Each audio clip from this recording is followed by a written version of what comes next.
everyone, this is Kathie from Hand Me Down Recipes, and today we have Tina from Stretch and Folds with us. How are you today, Tina? Hi, Kathie. I'm great. Thank you. I'm Good. very excited to be here. It's my first podcast, actually. So, It's great. And you are in Slovenia. Do I have that right? yes, I'm Okay. from Slovenia. I'm Okay. based in Slovenia. So, yeah. Right. Okay, great. And I'm in Northwest Montana, USA, so we probably couldn't be much further apart, Yeah, actually. probably. Probably not. And we are going to talk about the traditional apple strudel, and we will, of course, post the link for everyone to find. But tell me a little bit about, like, is this a traditional recipe in your family, something that has been handed down from you, or is it kind of culturally traditional? Give me all the details. Tell us all about that. Well, it's both. It's culturally traditional because I think in my country, everyone knows how to make it, at least older generations. Mm-hmm. But everyone kind of has their special way of doing it. So my grandma does it like in a way, and my mother-in-law makes it just slightly differently. And when I'm at my friend's house, probably their grandmother makes it like even more different. So Mm-hmm. each of us kind of has their own way of making it, and I think that's what makes it special. And what makes it traditional is it uses local ingredients. So in different parts of Slovenia, it uses the ingredients that are available there. So, for example, in my region, we have lots of apples in autumn, so apple strudel is what we go for. But for example, in the region that's closer to the sea, they have a lot of zucchini in the summer, a lot more than we can grow here. And they have zucchini strudel, and they make it, it's the same principle. And I think they toast zucchini in butter before they add it into the strudel. I've never made it, but just I wanted to give you kind of, yeah, so you get a feeling what kind of recipe it is, how closely it is tied to our culture and our region. And it's always interesting to eat it when you are visiting someone Sure. because it's also on the table for guests. So when you're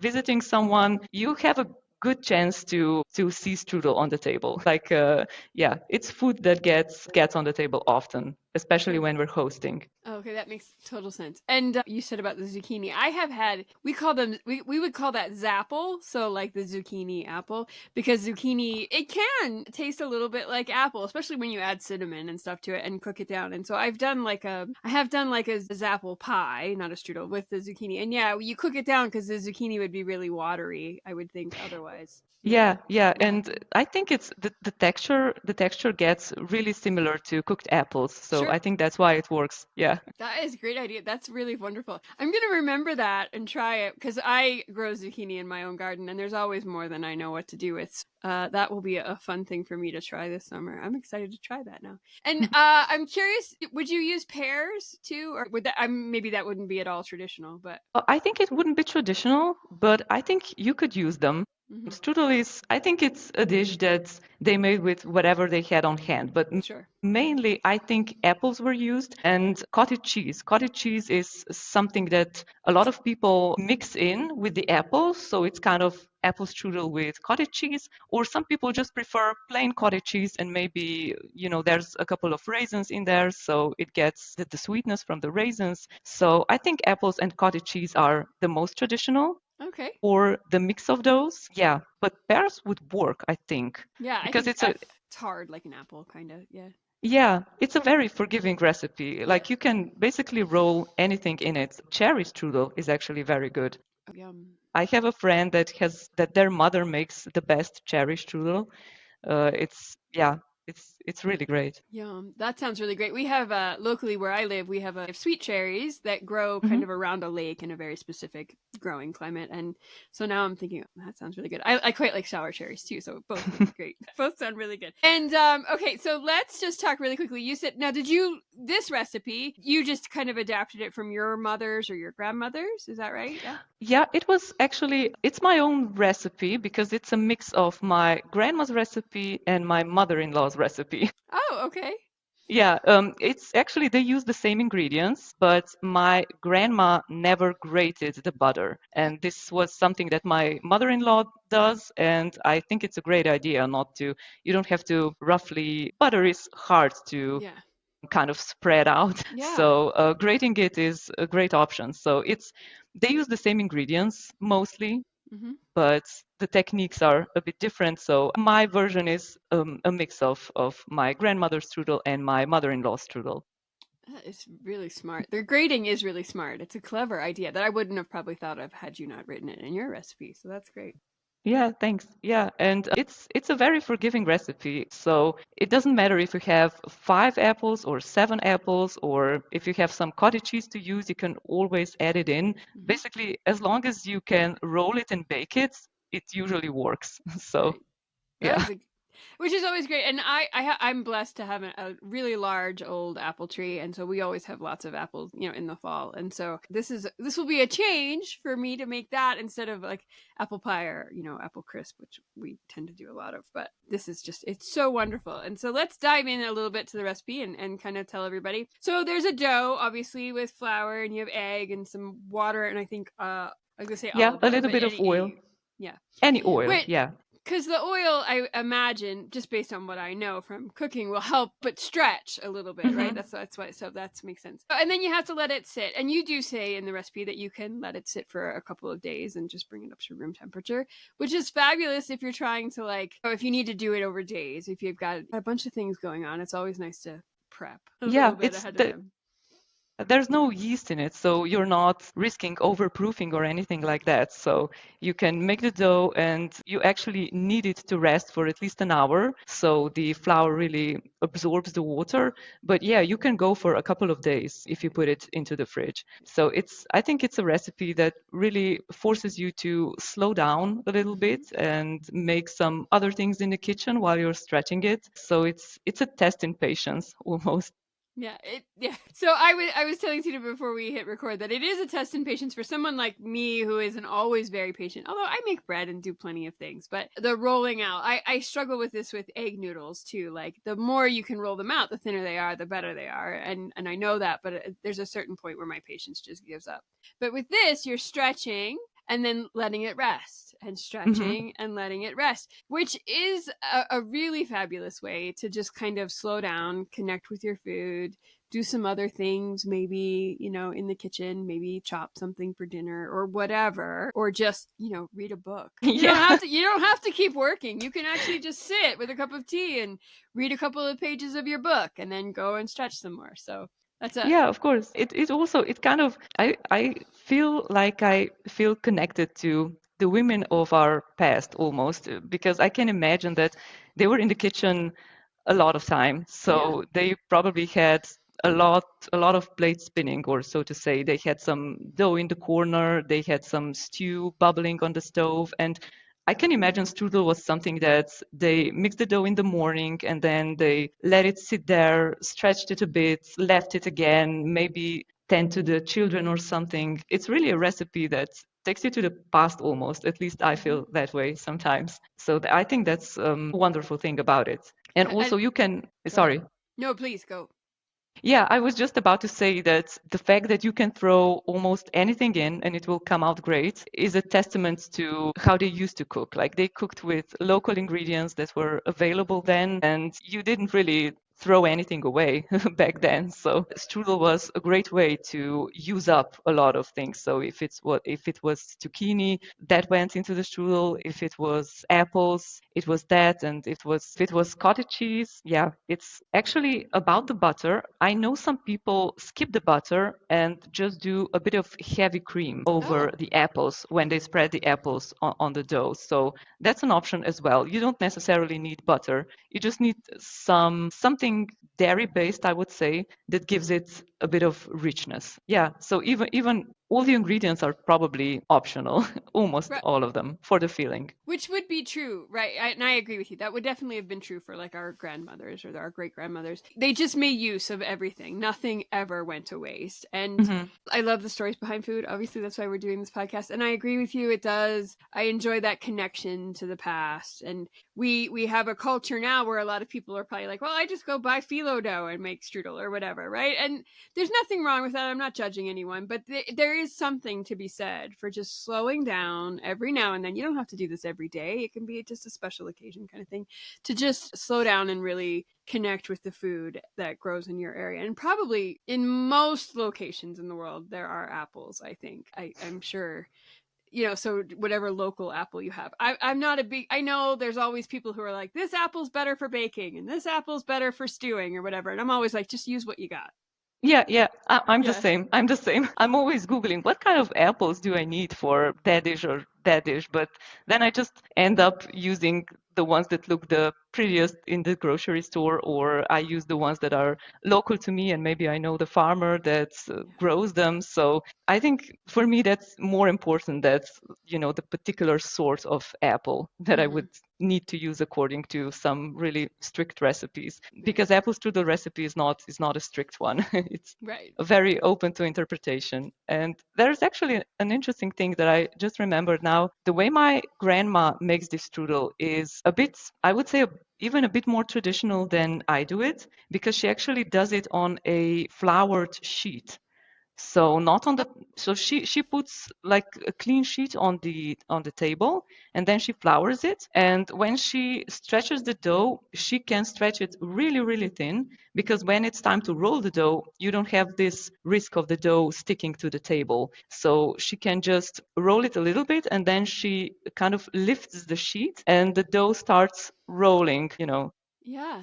Yeah, she makes kind of an incline with the sheet, and it looks really elegant. And when you watch her do it, you really see that it's second nature. She just, Right.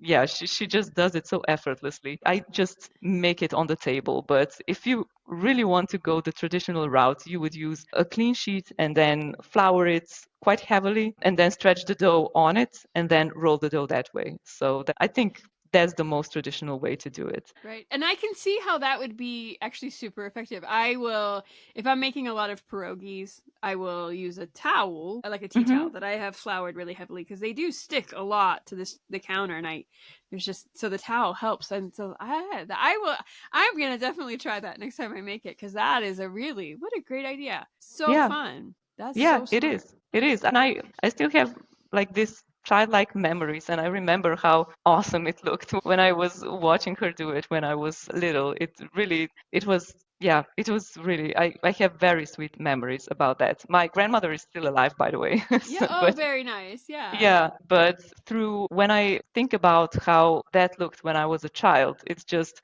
the process seems even more magical to me than it does today. Oh, I'm sure. And yeah, it seems magical to me. Like, I understand, right? Like, I understand, like, food is always magical, I think. Hmm. It just is like that. And when I think about this strudel recipe, right, it seems so fancy, kind of. Hmm.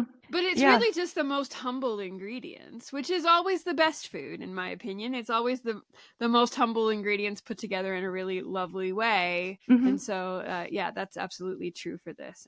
Yeah. And so obviously I have not made strudel like this at all previously in my life. And so the tip you say at the end is just to make sure you put a damp towel over it Hmm. after it bakes so that Hmm. it softens the crust. Excuse me. That's such a wonderful little tip that I would have never known. So see, these are things you don't learn unless you learn the traditional recipes. So that's so great. Yeah. And they Yeah. are very hard to. I remember asking my grandma for the recipe, and she doesn't really understand how poor our cooking skills are sometimes. Right.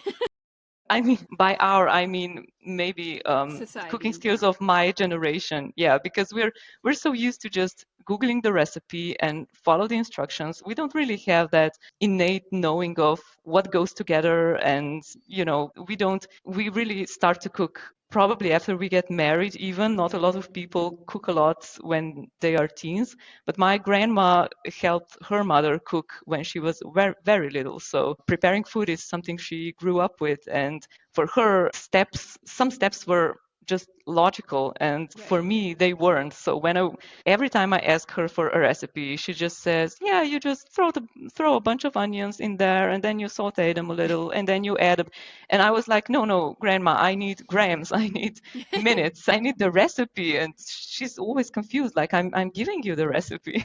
Right, right. Yeah. So yeah, so when I was writing down this recipe, I was actually, I had to stand there and measure things by myself and really write down everything that she did, because she really couldn't even give me the recipe because her cooking skills are, she just thinks about cooking in a different way, I think. Right. not about, okay, this is the ingredient list and this is the process. She kind of just knows the process in a different way, and it's hard for her to tell it in a way that we're used to. So Right. it was a challenge getting this recipe. I bet. All right. So wonderful. Okay, so we were talking about rolling it out and stretching it and resting, and we kind of skipped over a couple of things. But one of the things that Tina mentions in her recipe, which I really appreciated, was like not to stress out, not be like, don't get so perfectionist that if you tear it a little bit or a little hole, it's fine because you're going to roll it up anyway. And Mhm. in my head, right before I started, and if I hadn't read that, I'm of the generation where like I read a recipe beginning to end before I start. That helped me not get so stressed out and not feel like I had to be like so perfectionist about it. And I think sometimes we have this attitude that everything has to be Instagram worthy, and it Mhm. doesn't. Yeah, yeah. It just doesn't. Good food does not. I mean, it's nice if it can look good, but it doesn't have to look good, or at least it doesn't have to look like a professional food photographer made Mhm. every recipe that we eat. So I appreciated that tip. Yeah. And Yeah. with strudel, you really get that really long log that you then cut into 3 pieces. So I bet at least one piece from the whole log will look great, probably. So even if Right. you have a lot of holes and even if you mess up something on one side or on the other, probably you can get some pieces that will look really great if that's, yeah, if that's something you want, if having some guests over or something, because you always put the best pieces on the table when you have guests over. Sure. Sure. Yeah. Absolutely. Yep. And Go ahead. sorry, I was just wanting to mention that when you stretch the dough, it's supposed to be in rectangular shape, but that's not as important as well, because when you roll it up, if it's not a perfect rectangle, just the pieces closer to the end will be a bit narrower, and that's fine too. So it's a really forgiving recipe. Yeah. Right. Right. That's a really important point. And we do want it to be, and you say thin enough that you can actually see your hand through. So everyone just imagine how thin that is, right? So it's very thin. It's very Yeah. thin. Very thin. Yeah. Yeah, some like a tip that I have is, and that I don't think I put it into the recipe. I should really update it. But if you have a lot of jewelry on your hands, if you have a lot of rings or some bracelets or something, I really recommend that you take that off because you can easily tear the dough Sure. with rings. So yeah, that's just I need to update the recipe to include that, I think. Right. See, I never cook with my rings on or any jewelry. That's my grandmother was always like, pull your hair back and take your jewelry off. And so like I'm very much very much that way still. So Oh, that's a that's great tip.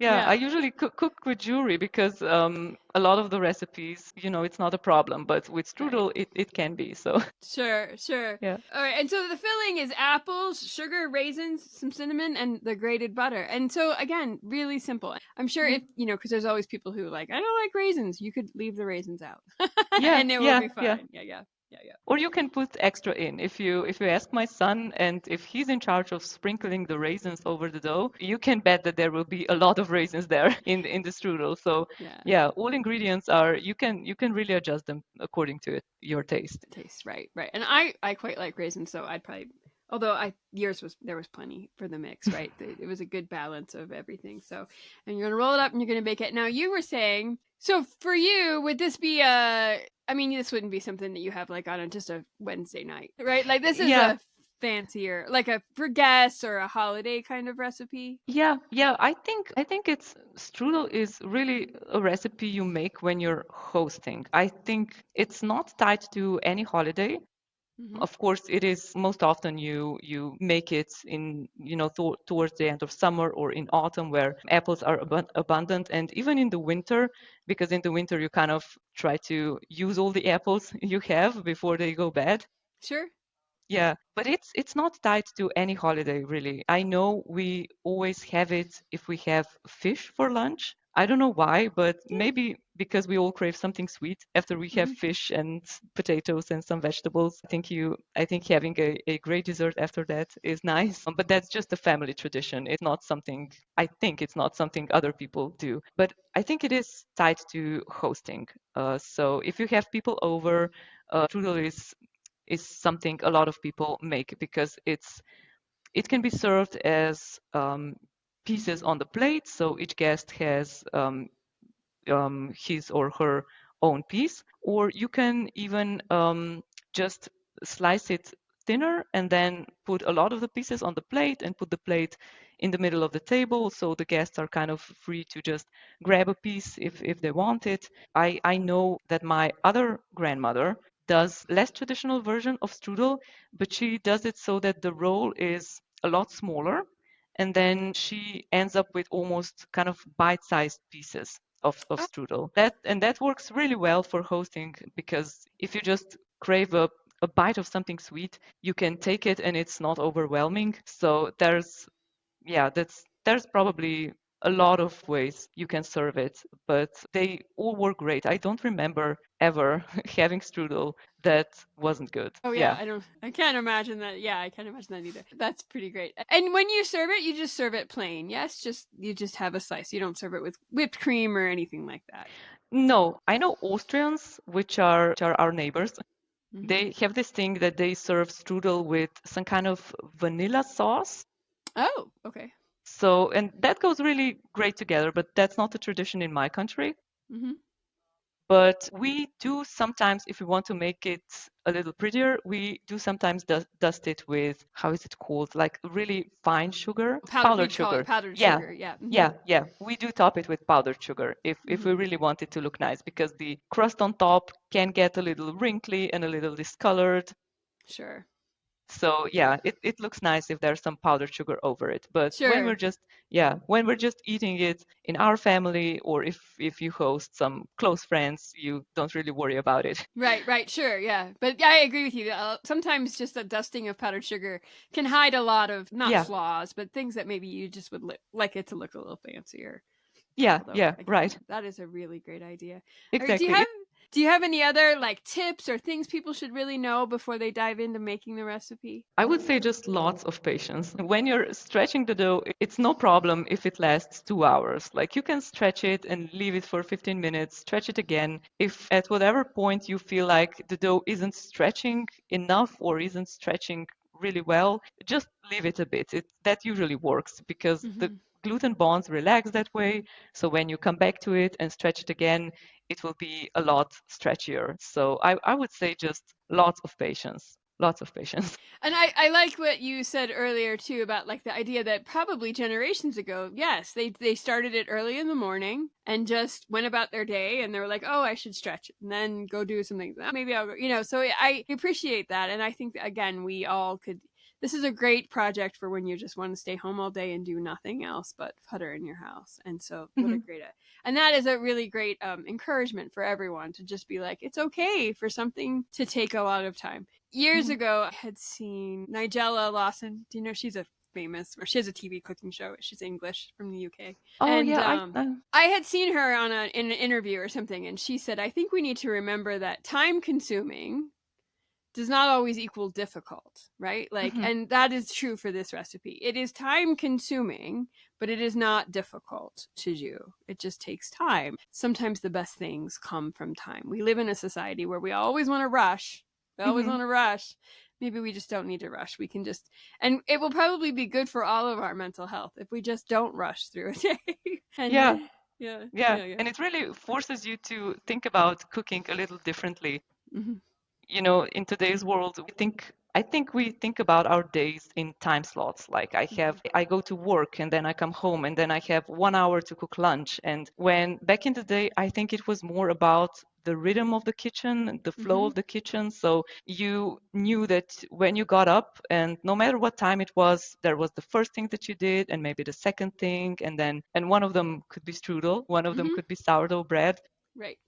things like that. Like you started a couple of things that need more time. Maybe you put Mm-hmm. some stew together because you knew that it had to bubble for a few hours before it was edible. So yeah, it really forces you to slow down in today's world, that's where everything is on your calendar, everything has a time. And this strudel recipe is, I was having difficulties when you're writing the recipe, there's always a time slot. What's prep time? What's cook Oh yeah. time? Mm-hmm. What's overall time? And I was at a loss what to write there because I guess you can rush through it and make it quicker, but you'll probably have harder time stretching the dough thin. So yeah, you can make it quicker, but you can also, make the dough and then make strudel after 3 days.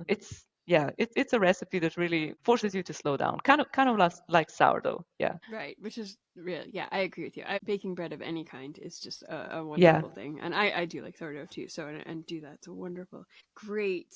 Well, and now tell everybody where they can find you online, so we can go get your recipe and other recipes too. So yeah, I have a blog, stretchandfolds.com, and for the past year, I'm on YouTube as well, also Stretch and Folds. You can find me on Instagram, and there I am Stretch and Folds sourdough because I mainly post sourdough stuff there. And you can always write me directly. I have my email on my blog, so if you have any questions, I do a lot of sourdough baking, so people usually have a lot of questions Mm, regarding the yeah. sourdough process. I still answer each question I get. Wow. If I Good for you.